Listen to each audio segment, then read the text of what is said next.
प्यारे भक्तों, आज आप रसपान करेंगे बैसाख मास महात्म्य कथा अध्याय 12 और इसके साथ ही रसपान करेंगे एकादशी की व्रत कथा, साथ में सुनेंगे गुरुवार व्रत कथा। तो आइए रसपान करते हैं आज की महात्म्य कथा। ओम नमो भगवते वासुदेवाय। जय श्री हरि। आप सभी भक्तों का दिन शुभ और मंगलमय हो। प्यारे भक्तों, आज आप श्रवण करेंगे बैसाख मास की आज की महात्म्य कथा। इस वीडियो में रसपान करेंगे शंख व्याध संवाद, व्याध के पूर्व जन्म का वृंतांत। भक्तों, श्रुतदेव जी कहते हैं, हे राजन, पंपा के तट पर कोई शंख नाम से परिचित परम यशस्वी ब्राह्मण थे, जो बृहस्पति के सिंह राशि में स्थित होने पर कल्याणमयी गोदावरी नदी में स्नान करने के लिए गए।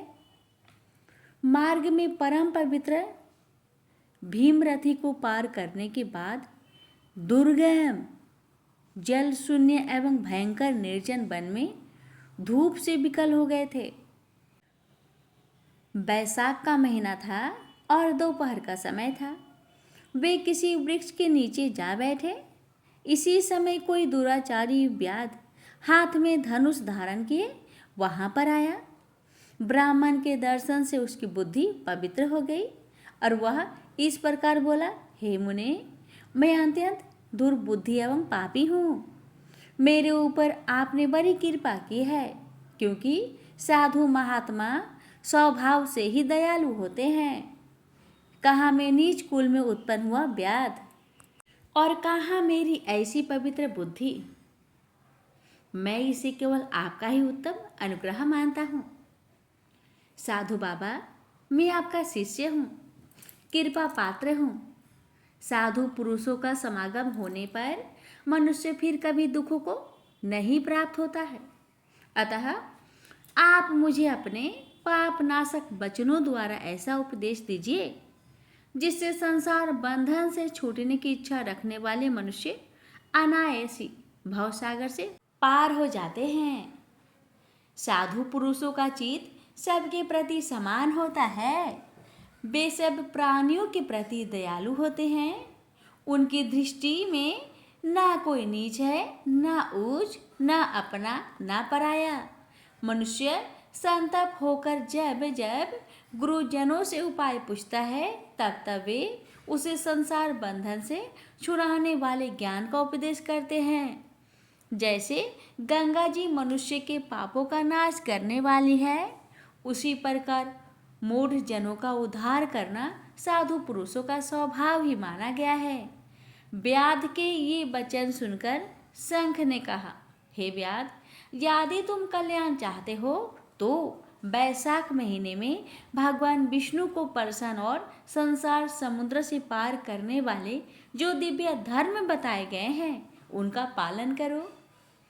मुनिश्रेष्ठ, शंख प्यास से बहुत कष्ट पा रहे थे। दोपहर के समय उन्होंने सुंदर सरोवर में स्नान किया और युगल वस्त्र धारण करके मध्याह्न काल की उपासना पूरी की। फिर देव पूजा करने के पश्चात व्याध के लाए हुए श्रमहारी एवं स्वादिष्ट कैथ का फल खाया।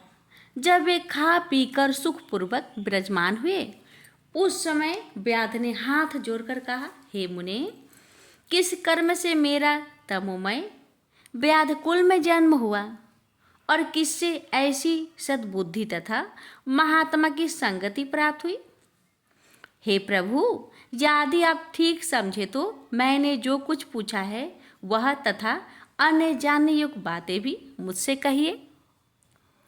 शंख बोले, पूर्व जन्म में तुम वेदों के प्रांगत विद्वान ब्राह्मण थे। साकल्य नगर में तुम्हारा जन्म हुआ था। तुम्हारा गोत्र श्रीवत्स और नाम अस्तंभ था। उस समय तुम बड़े तेजस्वी समझे जाते थे, किंतु आगे चलकर किसी वैश्य में तुम्हारी आसक्ति हो गई। उसके संग दोष से तुमने नित्य कर्मों का त्याग दिया और क्षुद्र की भांति घर आकर रहने लगे। यद्यपि तुम सदाचार शून्य, दुष्ट तथा धर्म कर्मों के त्यागी थे। तो भी उस समय तुम्हारी ब्राह्मणी पत्नी कांतिमती ने वैश्य सहित तुम्हारी सेवा की। वह सदा तुम्हारा प्रिय करने में लगी रहती थी। वह तुम दोनों के पैर धोती, दोनों की आज्ञा की पालन करती और दोनों से नीचे आसन पर सोती थी। इस प्रकार वैश्य सहित पति की सेवा करते हुई उस दुखिनी ब्राह्मणी का इस भूतल पर बहुत समय व्यतीत हो गया। एक दिन उसके पति ने मूली सहित उड़द खाया और तिल मिश्रित निष्पाव भक्षण किया। उस अपथ्य भोजन से उसका मुंह पेट चलने लगा और उसे बड़ा भयंकर भगदड़ रोग हो गया। वह उस रोग से दिन रात जलने लगा। जब तक घर में धन रहा तब तक वैश्या भी वहाँ टिकी रही। उसका सारा धन लेकर पीछे उसने उसका घर छोड़ दिया। वैश्या तो क्रूर और निर्दयी होती ही है। उसे छोड़कर दूसरे के पास चली गई। तब वह ब्राह्मण रोग से व्याकुलचित हो रोता हुआ अपनी स्त्री से बोला, हे देवी, मैं वैश्या के प्रति आसक्त और अत्यंत निष्ठुर मनुष्य हूँ। मेरी रक्षा करो सुंदरी, तुम परम पवित्र हो। मैंने तुम्हारा कुछ भी उपकार नहीं किया। हे कल्याणी, जो पापी एवं निंदित मनुष्य अपनी विनीत पत्नी का आदर नहीं करता वह 15 जन्मों तक न पुष्पक होता है। महाभागे, दिन रात साधु पुरुष उसकी निंदा करते हैं। तुम साध्वी और पतिव्रता हो। मैं तुम्हारा अनादर करके पाप योनि में गिरूंगा। तुम्हारा अनादर करने से जो तुम्हारे मन में क्रोध हुआ होगा उसमें मैं दग्ध हो चुका हूँ। इस प्रकार अनुताप युक्त वचन कहते हुए पति से वह पतिव्रता हाथ जोड़कर बोली, हे प्राणनाथ, आप मेरे प्रति किए हुए व्यवहार को लेकर दुख न माने, लज्जा का अनुभव ना करें। मेरा आपके ऊपर तनिक भी क्रोध नहीं है जिससे आप अनेकों दग्ध हुआ बतलाते हैं। पूर्व जन्म में किए हुए पाप ही इस जन्म में दुख स्वरूप प्रकट होकर आते हैं। जो उन दुखों को धैर्यपूर्वक सहन करती है वह स्त्री साध्वी मानी जाती है और वही पुरुष श्रेष्ठ समझा जाता है। वह उत्तम वर्ण वाली स्त्री अपने पिता और भाइयों से धन मांगकर लाई और उसी से पति का पालन करने लगी। उसने अपने स्वामी को साक्षात क्षीर सागर निवासी विष्णु ही माना। वह दिन रात पति के मल मूत्र साफ करती और उसके चरणों में पड़े हुए कष्टदायक कीड़ों को धीरे धीरे नख से खींच कर निकालती थी। ब्राह्मणी न रात में सोती थी न दिन में। अपने स्वामी के दुख से संतप्त होकर वह दुखिनी सदा इस प्रकार प्रार्थना किया करती थी, हे प्रसिद्ध देवता और पितर, मेरे स्वामी की रक्षा करे, इन्हें रोगहीन एवं निष्पाप कर दे। मैं पति की आरोग्य के लिए चंडिका देवी को भैंस का दही और उत्तम अन्न चढ़ाऊंगी। महात्मा गणेश जी प्रसन्नता के लिए मोदक बनाऊंगी। 10 शनिवार को उपवास करूंगी तथा मीठा और घी नहीं खाऊंगी। मेरे पति रोगहीन होकर 100 वर्ष जीवे। इस प्रकार वह देवी प्रतिदिन देवताओं से प्रार्थना करती थी। उन्हीं दिनों कोई देवल नामक महात्मा वहाँ आए। वैशाख मास में धूप से पीड़ित हो सायंकाल के समय उस ब्राह्मण के घर में उन्होंने पदार्पण किया। ब्राह्मणी ने महात्मा के चरण धोकर उस जल को मस्तक पर चढ़ाया और धूप से कष्ट पाए हुए महात्मा को पीने के लिए शरबत दिए। प्रातःकाल सूर्योदय होने पर मुनि जैसे आए थे वैसे चले गए। तदंतर थोड़े ही समय में उस ब्राह्मणी को शनिपात हो गया। ब्राह्मणी सौंठ, मिर्च और पीपल लेकर जब उसके मुंह में डालने लगी तब उसने पत्नी की अंगुली काट ली। उसके दोनों दांत सहसा सट गए और ब्राह्मणी की उंगली का वह कोमल खंड उसके मुख में ही रह गया। उंगली काटकर उस वैश्य का ही चिंतन करता हुआ वह ब्राह्मण मर गया। तब उसकी पत्नी कांतिमती ने कंगन बेचकर बहुत सा ईंधन खरीदा और चिता बनाकर वह साध्वी पति के साथ उसमें जा बैठी। उसने पति के रोगी शरीर का गाढ़ आलिंगन करके उसके साथ अपने आप को भी चिता में जला दिया। शरीर त्याग कर वह सहसा भगवान विष्णु के धाम में चली गई। उसने वैशाख मास में जो देवल मुनि को शरबत पिलाया और उनके चरणोदक को शीश पर चढ़ाया था, इससे उसको योगोनी गम्य परम पद की प्राप्ति हुई। तुमने अंतकाल में वैश्या का चिंतन करते हुए शरीर त्याग किया था, इसलिए इस घोर व्याध के शरीर में आए हो और हिंसा में आसक्त हो, सबको उडेग में डाला करते हो। तुमने वैशाख मास में मुनि को शरबत देने के लिए ब्राह्मणी को अनुमति दी थी। उसी पुण्य से आज व्याध होने पर भी तुम्हें सब सुखों के एकमात्र साधन धर्म विषयक प्रश्न पूछने के लिए उत्तम बुद्धि प्राप्त हुआ है। तुमने जो सब पापों के हरने वाले मुनि के चरणों को सिर पर धारण किया था, उसी का फल यह है कि वन में तुम्हें मेरा संग मिला है।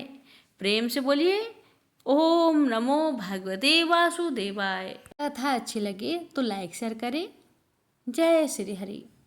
एकादशी की व्रत कथा। प्राचीन काल में रुकमांद नामक एक राजा थे। भगवान विष्णु की आराधना ही उनका जीवन था। वे चराचर जगत में अपने आराध्य भगवान के दर्शन करते तथा पद्मनाभ भगवान की सेवा की भावना से ही अपने राज्य का संचालन करते थे। वे सभी प्राणियों के प्रति क्षमा भाव रखते थे।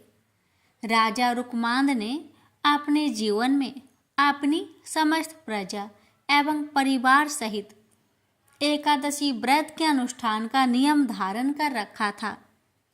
एकादशी के दिन राज्य की ओर से घोषणा होती थी कि आज एकादशी के दिन 8 वर्ष से अधिक और 25 वर्ष से कम आयु वाला जो भी मनुष्य अन्न खाएगा वह राजा की ओर से दंडनीय होगा।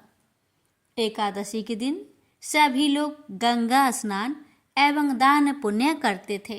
राजा के धर्म की ध्वजा सर्वत्र फहराने लगी। धर्म के प्रभाव से प्रजा सर्वथा सुखी एवं समृद्ध थी। राजा रुकमांद का गृहस्थ जीवन पूर्ण रूप से सुखमयी था। वे पीतांबरधारी भगवान श्री हरि की आराधना करते हुए मनुष्य लोक के उत्तम भोग भोग रहे थे। उनकी पतिव्रता पत्नी संध्यावली साक्षात भगवती लक्ष्मी का दूसरा रूप थी। वह सभी दृष्टि से पति का सुख संपादन करने में आदित्य थी। पति का सुख ही रानी संध्यावली का जीवन था। पति की सेवा वह अपने हाथों से करती थी। का पुत्र धर्मागत गुणों में अपने पिता के अनुरूप ही था। उसकी भी बुद्धि भगवान श्री हरि की चरणों में लग गई थी। वह अपने माता पिता का आज्ञाकारी था। उसमें राज्य संचालन की पूर्व योग्यता थी तथा मदिरा एवं जुआ आदि कोई दुर्व्यसन न थी। वह भी प्रजा पालक एवं प्रजा की रक्षा में सदा तत्पर रहता था। राजा रुकमांद ने अपने पुत्र धर्मागध के गुणों से प्रसन्न हो राज्य संचार का भार उसके कंधों पर देना आरंभ कर दिया। श्री विष्णु जी की आराधना एवं एकादशी व्रत के प्रभाव से राजा से समस्त प्रजा सुखी थी। मृत्यु के पश्चात सभी बैकुंठ धाम में जाने लगे। नरक के द्वार तक कोई नहीं जाता था। संपूर्ण नरक सूना हो गया। सूर्यपुत्र यमराज एवं चित्रगुप्त के लिए कोई कार्य रहा ही नहीं। जब सभी प्रजाजन बैकुंठ जाने लगे तब यमराज किन्हें दंड दे और चित्रगुप्त किनके कार्य का हिसाब रखे। अंत में ब्रह्मा जी की सभा में पहुंचे। उन्होंने ब्रह्मा जी से राजा रुकमांद के प्रभाव का वर्णन करते हुए कहा, पितामह, भगवान विष्णु की आराधना एवं एकादशी व्रत के प्रभाव से समस्त प्राणी वैकुंठ धाम को प्राप्त हो रहे हैं। नरक में कोई प्राणी नहीं आ रहा है। लंबे समय से हम लोग व्यर्थ बैठे हैं। यह सुनकर ब्रह्मा जी को अत्यंत प्रसन्नता हुई। वे मन ही मन भक्तराज रुकमांद को नमन करने लगे। ब्रह्मा जी रुकमांद की ऐसी अद्भुत महिमा को और बढ़ाना चाहते थे। उन्होंने अपने मन के संकल्प से एक अत्यंत सुंदर एवं लावण्यवती नारी को प्रकट किया। उस नारी का नाम मोहिनी था। वह संसार की सभी सुंदरियों में श्रेष्ठ व रूप वैभव से संपन्न थी। एक दिन राजा रुकमांद वन भ्रमण के लिए निकले हुए थे। उसी वन में वह मोहिनी अत्यंत मधुर वीणा बजा रही थी। उस रूप राशि को देखकर राजा रुकमांद मोहित हो गए। राजा ने मोहिनी से परिणय की याचना की। मोहिनी ने मुस्कुराते हुए एक शर्त रखी कि जिस समय पर मैं जो कहूँ आपको उसका पालन करना होगा। राजा ने मोह के वशीभूत होकर वह शर्त स्वीकार कर ली और वे मोहिनी के साथ अपनी राजधानी लौट आए। यहाँ वे मोहिनी के साथ सुख से समय व्यतीत करने लगे। युवराज धर्मागध ने शासन प्रबंध की पूर्ण योग्यता प्राप्त कर ली थी। उसने भूमंडल के सभी मंडलों को जीतकर उन पर अपना शासन जमा लिया था। अपने बहुमूल्य रत्न मणियां लाकर अपने पिता को समर्पित किए। धर्मागध के सुशासन से प्रसन्न होकर रुकमांद ने अपनी संपूर्ण शासन व्यवस्था उसे सौंप दी। योग कन्या से धर्मागध का विधि पूर्वक विवाह हुआ।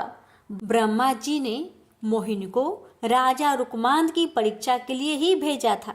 सुखपूर्वक बहुत समय व्यतीत होने पर एक दिन वह अवसर आ उपस्थित हुआ। रुकमांद का एकादशी व्रत निर्विघ्न चल रहा था। वह एकादशी के दिन कभी अन्न ग्रहण नहीं करते थे। सदैव की भांति वे घोषणा करा देते, मनुष्यों, तुम सब अपने वैभव के अनुसार एकादशी के दिन चक्र सुदर्शनधारी भगवान विष्णु की पूजा करो। वस्त्र उत्तम, चंदन, रोली, पुष्प, धूप, दीप तथा हृदय को अत्यंत प्रिय लगने वाले सुंदर फल एवं उत्तम गंध के द्वारा भगवान श्री हरि के चरणारविंदों की अर्चना करो। जो भगवान विष्णु का लोक प्रदान करने वाले मेरे इस धर्म सम्मत वचन का पालन नहीं करेगा, निश्चित ही उसे कठोर दंड दिया जाएगा। एक दिन मोहिनी अपने पति रुकमांद से एकादशी के दिन अन्न खाने के लिए आग्रह करने लगी। उसने हठ पूर्वक कहा कि गृहस्थ राजा जो सदैव परिश्रम करता है उसे कभी भी अन्न नहीं छोड़ना चाहिए। राजा ने मोहिनी को बहुत समझाया। उन्होंने शास्त्रों का प्रमाण देकर बताया कि एकादशी के दिन जो अन्न खाता है वह पाप का भागी और नरकगामी होता है। किंतु मोहिनी अपने हठ पर अड़ी रही। राजा ने उसे अनेक प्रलोभन भी दिए, परंतु मोहिनी पर उन बातों का कोई प्रभाव न पड़ा। मोहिनी ने राजा को विवाह के समय दी हुई अपनी शर्त की स्मृति कराई। जो मैं कहूंगी उसे उसको पालन करना होगा, अन्यथा आप असत्यवादी हो जाएंगे एवं सत्य का त्याग करने से आपको पाप का भागी होना पड़ेगा। मोहिनी ने अंत में ये भी घोषणा की, यदि आप एकादशी के दिन अन्न ग्रहण नहीं करेंगे तो मैं आपको त्याग कर चली जाऊंगी। रुकमांद ने मोहिनी को पुनः समझाते हुए पुराणों का प्रमाण किया और कहा कि पुराणों में स्थान स्थान पर यह घोषणा की गई है कि एकादशी पर भोजन नहीं करना चाहिए, परंतु मोहिनी अपने निश्चय पर अटल रही। वह अपने पति को असत्यवादी घोषित करते हुए उन्हें छोड़कर जाने को तत्पर थी। इधर राजा रुकमांद मोहिनी पर आसक्त होते हुए भी एकादशी के दिन अन्न न ग्रहण करने के निश्चय पे दृढ़ थे। पितृभक्त धर्मांगद एवं पतिव्रता रानी संध्यावली ने मोहिनी को राजा को छोड़कर न जाने के लिए बहुत समझाया। रानी संध्यावली ने अत्यंत मधुर वाणी में मोहिनी से कहा, जो नारी सदा अपने पति की आज्ञा का पालन करती है उसे सावित्री के समान अक्षय तथा निर्मल लोक प्राप्त होते हैं। देवी, तुम अपना यह आग्रह छोड़ दे। महाराज ने कभी बचपन में भी एकादशी के दिन अन्न ग्रहण नहीं किया है, अतः तुम इसके लिए उन्हें बाध्य मत करो। तुम उनसे कोई अन्य वर मांग लो। देवी, जो वचन से और शपथ दोष से पति को विवश करके उनसे न करने योग्य कार्य करा लेती है, वह पाप परायणता नारी नरक में निवास करती है। वह भयंकर नरक से निकलने के पश्चात 12 जन्मों तक शुक्र की योनि में जन्म लेती है, तत्पश्चात चंडाली होती है। सुंदरी, इस प्रकार पाप का परिणाम जानकर मैंने तुम्हें सखी भाव से मना किया है। धर्म की इच्छा रखने वाले मनुष्य को उचित है कि वह शत्रु को भी अच्छी बुद्धि, उचित परामर्श दे। सुंदरी, जिस पत्नी के पति उसके व्यवहार से दुखी होते हैं, वह समृद्धिशालिनी हो तो भी उस पापनी की अधोगति ही कही गई है। वह 17 युगों तक पूरी नामक नरक में पड़ी रहती है। वह तत्पश्चात 7 जन्मों तक छुछुंदर होती है, तदंतर काक योनि में जन्म लेती है। स्त्रियों के लिए एकमात्र पति के सिवा संसार में दूसरा कौन देवता है? इतनी अच्छी बातें सुनने पर भी मोहिनी की बुद्धि शुद्ध नहीं हुई। उसकी भाभी उसके सिर पर नाच रही थी। जगत को अच्छी शिक्षा मिलने वाली थी। मोहिनी की दुर्दशा होनी ही थी। रानी संध्या बलि की बातें सुनकर दुष्ट हरिदिया मोहिनी ने अपनी एक नई शर्त रखी।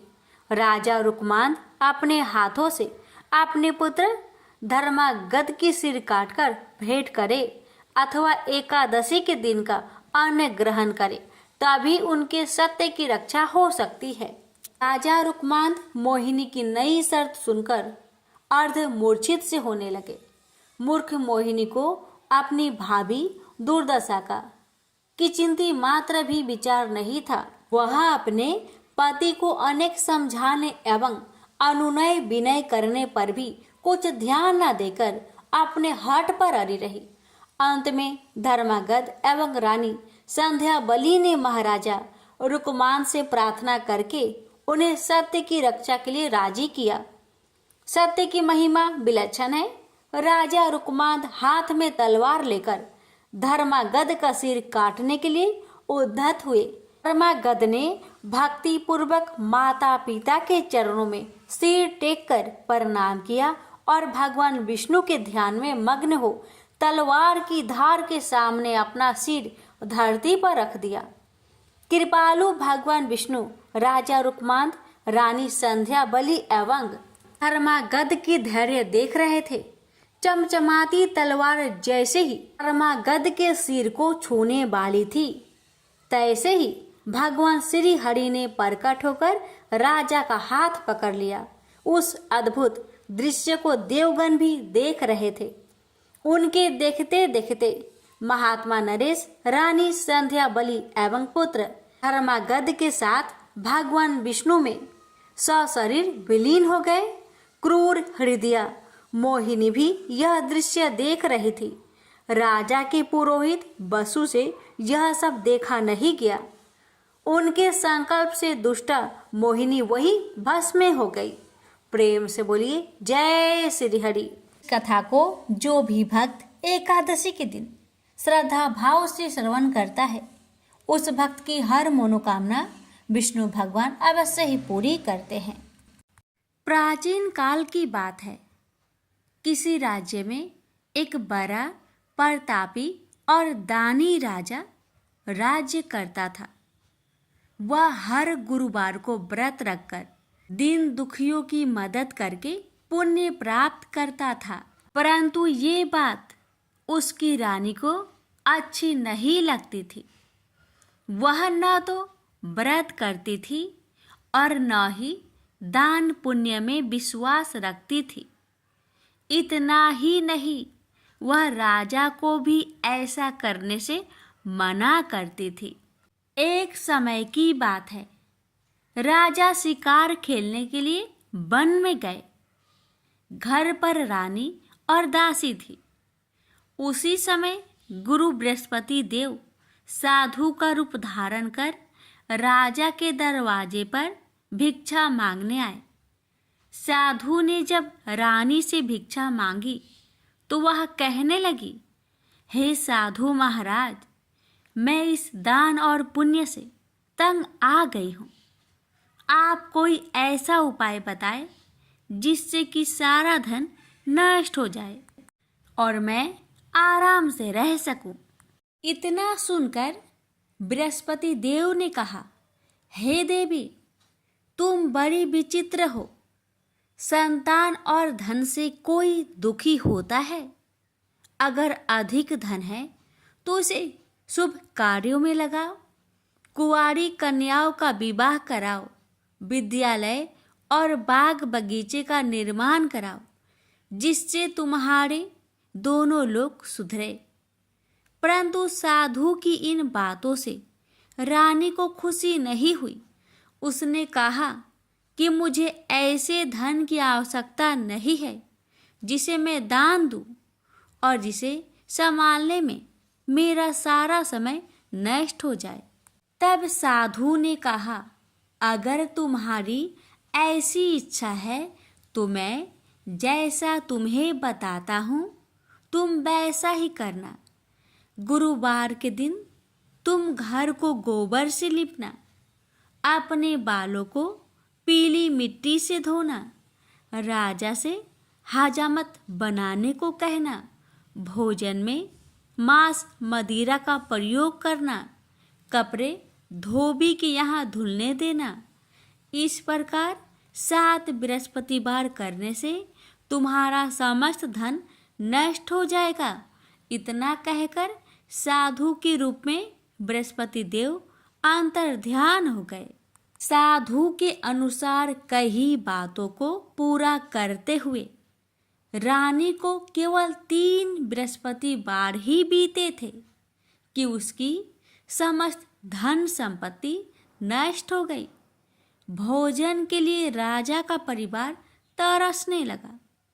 तब एक दिन राजा ने रानी से बोला कि हे रानी, तुम यहीं रहो, मैं दूसरे देश को जाता हूँ, क्योंकि यहाँ पर सभी लोग मुझे जानते हैं, इसलिए मैं कोई छोटा कार्य नहीं कर सकता। ऐसा कहकर राजा दूसरे देश चला गया। वहाँ वह जंगल से लकड़ी काट कर लाता और शहर में बेचता। इस तरह वह अपना जीवन व्यतीत करने लगा। इधर राजा के परदेश जाते ही रानी और दासी दुखी रहने लगी।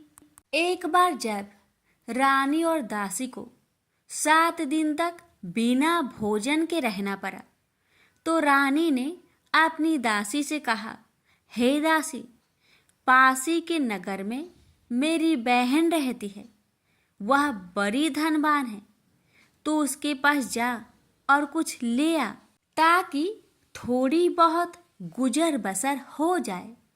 दासी रानी की बहन के पास गई। उस दिन गुरुवार था और रानी की बहन उस समय बृहस्पतिवार व्रत की कथा सुन रही थी। दासी ने रानी की बहन को अपनी रानी का संदेश दिया, लेकिन रानी की बड़ी बहन ने कोई उत्तर नहीं दिया। जब दासी को रानी की बहन से कोई उत्तर नहीं मिला तो वह बहुत दुखी हुई और उसे क्रोध भी आया। दासी ने वापस आकर रानी को सारी बात बता दी। ये सुनकर रानी ने अपने भाग्य को कोसा।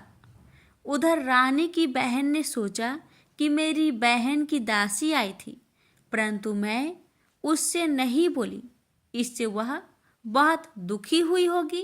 कथा सुनकर और पूजा समाप्त करके वह अपनी बहन के घर आई और कहने लगी, हे बहन, मैं बृहस्पतिवार का व्रत कर रही थी, तुम्हारी दासी मेरे घर आई थी, परंतु जब तक कथा होती है तब तक ना तो उठते हैं और ना ही बोलते हैं, इसलिए मैं नहीं बोली। बताओ दासी, क्यों आई थी? रानी बोली, बहन, तुमसे क्या छिपाऊं? हमारे घर में खाने तक को अनाज नहीं था। ऐसा कहते कहते रानी की आंखें भर आई। उसने दासी समेत पिछले 7 दिनों से भूखे रहने तक की बात अपनी बहन को विस्तार पूर्वक सुना दी। रानी की बहन बोली, देखो बहन, भगवान बृहस्पति देव सबकी मनोकामना को पूर्ण करते हैं। देखो, शायद तुम्हारे घर में अनाज रखा हो। पहले तो रानी को विश्वास नहीं हुआ, पर बहन के आग्रह करने पर उसने अपनी दासी को अंदर भेजा तो उसे सचमुच अनाज से भरा एक घड़ा मिल गया। यह देखकर दासी को बड़ी हैरानी हुई। दासी रानी से कहने लगी, हे रानी, जब हमको भोजन नहीं मिलता तो हम व्रत ही तो करते हैं, इसलिए क्यों न इनसे व्रत और कथा की विधि पूछ ली जाए ताकि हम भी व्रत कर सके। तब रानी ने अपनी बहन से बृहस्पतिवार व्रत के बारे में पूछा। उसकी बहन ने बताया, बृहस्पतिवार के व्रत में चने की दाल और मुनक्का से विष्णु भगवान का केले के जड़ में पूजन करें तथा दीपक जलाए, व्रत कथा सुने और पीला भोजन ही करे। इससे बृहस्पति देव प्रसन्न होते हैं। व्रत और पूजन विधि बताकर रानी की बहन अपने घर लौट आई। 7 दिन के बाद जब गुरुवार आया तो रानी और दासी ने व्रत रखा। घुड़सार में जाकर चना और गुड़ लेकर आई। फिर उससे केले की जड़ तथा विष्णु भगवान का पूजन किया। अब पीला भोजन कहाँ से आए? इस बात को लेकर दोनों बहुत दुखी थे। चूंकि उन्होंने व्रत रखा था, इसलिए बृहस्पति देव उनसे प्रसन्न थे। इसलिए वे एक साधारण व्यक्ति का रूप धारण कर 2 थालों में सुंदर पीला भोजन दासी को दे गए।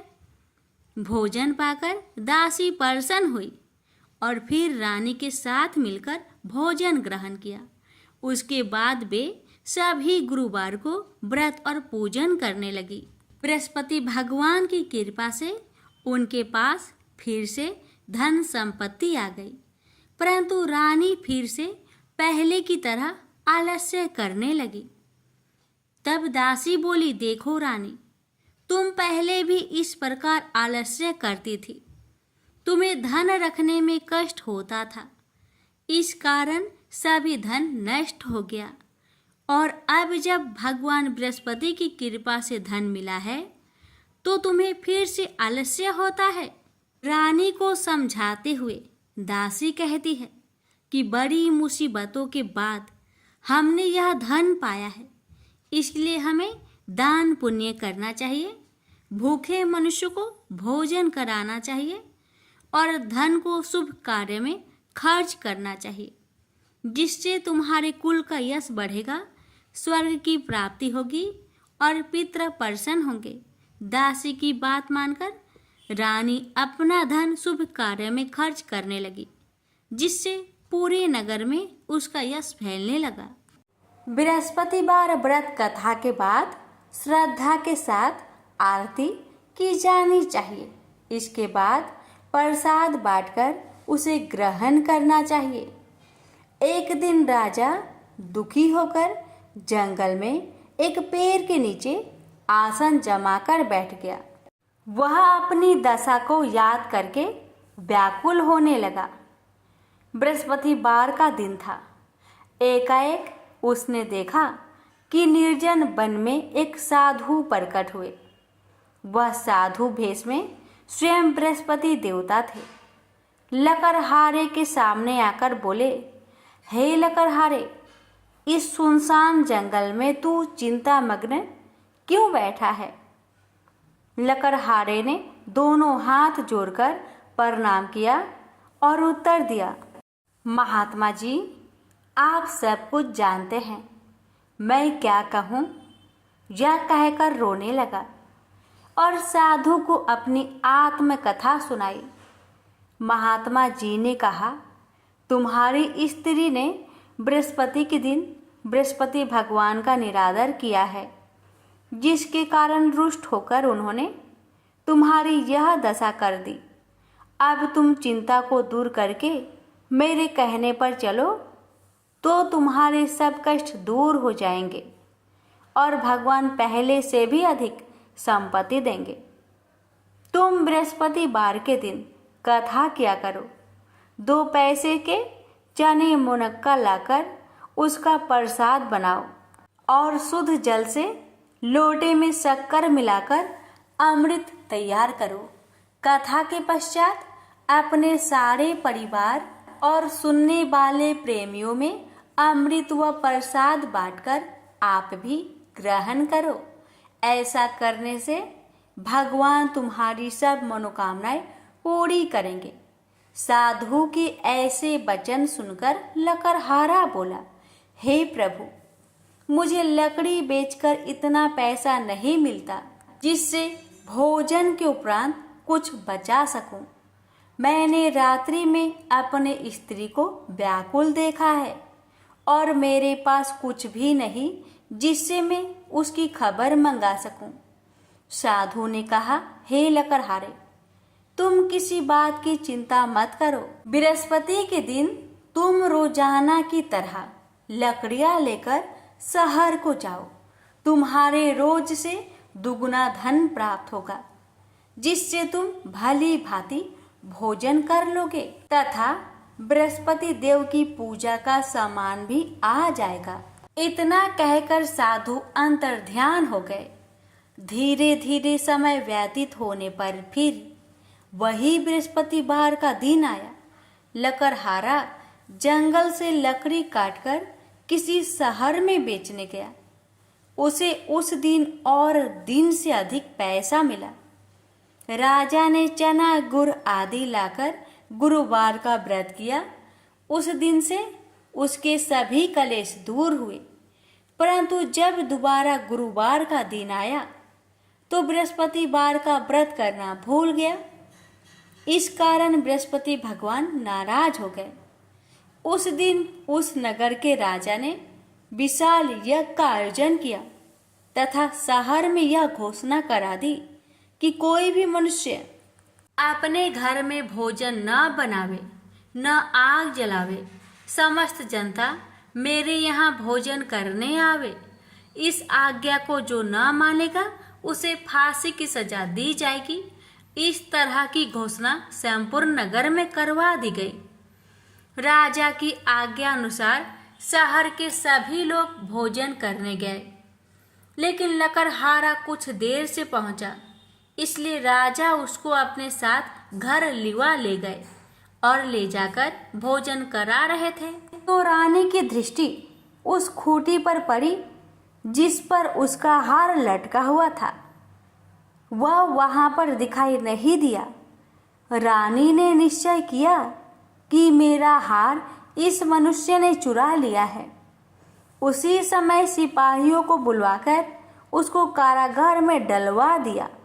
जब लकड़हारा कारागार में पड़ गया और बहुत दुखी होकर विचार करने लगा कि ना जाने कौन से पूर्व जन्म के कर्म से मुझे यह दुख प्राप्त हुआ है, और उसी साधु को याद करने लगा जो कि जंगल में मिला था। उसी समय तत्काल बृहस्पति देव साधु के रूप में प्रकट हुए और उसकी दशा को देखकर कहने लगे, अरे मूर्ख, तूने बृहस्पति देव की कथा नहीं करी, इस कारण तुझे दुख प्राप्त हुआ है। अब चिंता मत कर। बृहस्पतिवार के दिन कारागार के दरवाजे पर 4 पैसे पड़े मिलेंगे। उनसे तू बृहस्पति देव की पूजा करना, तेरे सभी कष्ट दूर हो जाएंगे। बृहस्पति के दिन उसे 4 पैसे मिले। लकड़हारे ने कथा कही। उसे रात्रि को बृहस्पति देव ने उस नगर के राजा को सपने में कहा, हे राजा, तुमने जिस आदमी को कारागार में बंद किया है वह निर्दोष है, वह राजा है, उसे छोड़ देना। रानी का हार उसी खूंटी पर लटका है। अगर तू ऐसा नहीं करेगा तो मैं तेरे राज्य को नष्ट कर दूंगा। इस तरह रात्रि के स्वप्न को देखकर राजा प्रातः काल उठा और खूंटी पर हार देखकर लकड़हारे को बुलाकर क्षमा मांगी तथा लकड़हारे को योग सुंदर वस्त्र आभूषण देकर विदा कर दिया। बृहस्पति देव की आज्ञा अनुसार लकड़हारा अपने नगर को चल दिया। राजा जब अपने नगर के निकट पहुंचा तो उसे बड़ा आश्चर्य हुआ। नगर में पहले से अधिक बाग, तालाब, कुएं तथा बहुत सी धर्मशाला, मंदिर आदि बन गई है। राजा ने पूछा, यह किसका बाग और धर्मशाला है? तब नगर के सब लोग कहने लगे, यह सब रानी और बांदी की है। तो राजा को आश्चर्य हुआ और गुस्सा भी आया। जब रानी ने यह खबर सुनी कि राजा आ रहे हैं तो उन्होंने बांदी से कहा कि हे दासी, देख, राजा हमको कितनी बुरी हालत में छोड़ गए थे। हमारी ऐसी हालत देखकर वह लौट न जाए, इसलिए तू दरवाजे पर खड़ी हो जा। आज्ञा अनुसार दासी दरवाजे पर खड़ी हो गई। राजा आए तो उन्हें अपने साथ लिवा लाई। तब राजा ने क्रोध करके अपनी रानी से पूछा कि यह धन तुम्हें कैसे प्राप्त हुआ? तब उन्होंने कहा, हमें यह सब धन बृहस्पति देव के इस व्रत के प्रभाव से प्राप्त हुआ है। राजा ने निश्चय किया कि 7 रोज बाद तो सभी बृहस्पति देव का पूजन करते हैं, परंतु मैं प्रतिदिन दिन में 3 बार कहानी तथा रोज व्रत किया करूंगा। अब हर समय राजा ने दुपट्टे में चने की दाल बांधी रहती तथा दिन में 3 बार कहानी कहता। एक रोज राजा ने विचार किया कि चलो अपनी बहन के यहाँ हो आवे। इस तरह निश्चय कर राजा घोड़े पर सवार हो अपनी बहन के यहाँ को चलने लगा। मार्ग में उसने देखा कि कुछ आदमी एक मुर्दे को लिए जा रहे हैं। उन्हें रोककर राजा कहने लगा, अरे भाइयों, मेरी बृहस्पति देव की कथा सुन लो। वे बोले, लो, हमारा तो आदमी मर गया है, इसको अपनी कथा की परी है।